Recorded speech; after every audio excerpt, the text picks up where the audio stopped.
माता की बोलो अंबे माता की। આપણે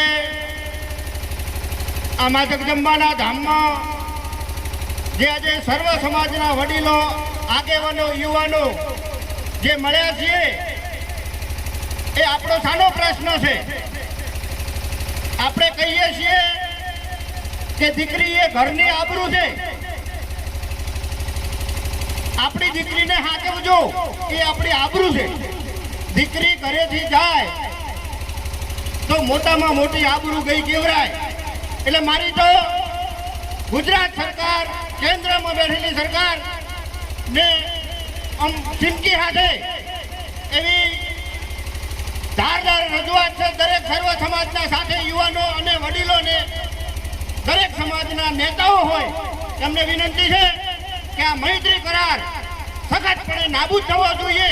બે છોકરાની માતા જો મૈત્રી કરાર સાથે જેની સાથે લગ્ન કર્યા હોય એને મૂકીને બીજા જોડે જાય છે। બે છોકરા હોય છે તો કે મૈત્રી કરાર સાથે અમે રહીએ છીએ તો આટલા જણા કયા કરાર સાથે રહેતી હતી?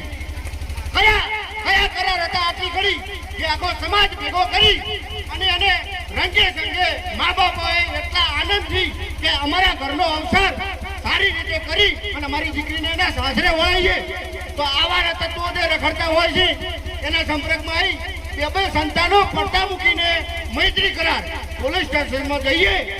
આ તો એમની જુબાની છે, એમની મરજી છે, એમની મરજી સાથે એ છોકરા સાથે રહેવા માંગે છે, મરજી નહીં। અને પેલા ઘરની આબરૂ અને ઇજ્જત એ રોળાઈ ગઈ છે।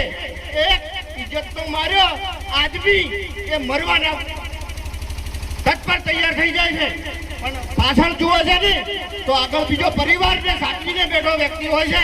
એટલે મારી સરકારને નમ્ર વિનંતી છે કે જે તે કાયદો છે એ મૈત્રી કરારનો કાયદો સખતપણે નાબૂદ થવો જોઈએ, નાબૂદ થવો જોઈએ અને નાબૂદ થવો જોઈએ। અને જે પ્રેમ લગ્ન છે એ માતા પિતાની સાક્ષી અને ગામના આગેવાન 5 આગેવાનની સાક્ષીએ એ પણ થવા જોઈએ। એના સિવાય કોઈ સમૂહ લગ્ન પ્રેમ લગ્ન એ માન્ય રહેવા જોઈએ નહીં।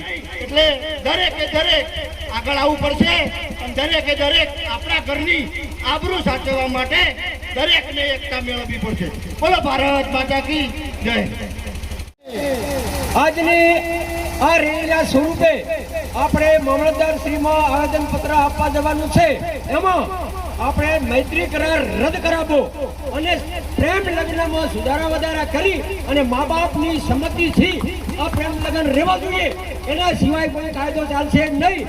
અને આના માટે જ્યાં જવું હોય, જ્યાં લડવું હોય અને અમારી જ્યાં જરૂર પડે એ અમે તમારા ભેળા, અમારો આખો પ્રજાપતિ સમાજ તમારી સાથે દિલ્હી જવું હોય કે ગાંધીનગર જવું હોય એના માટે અમે સમજ ધન્યવાદ। બોલો ભારત માતા કી જય।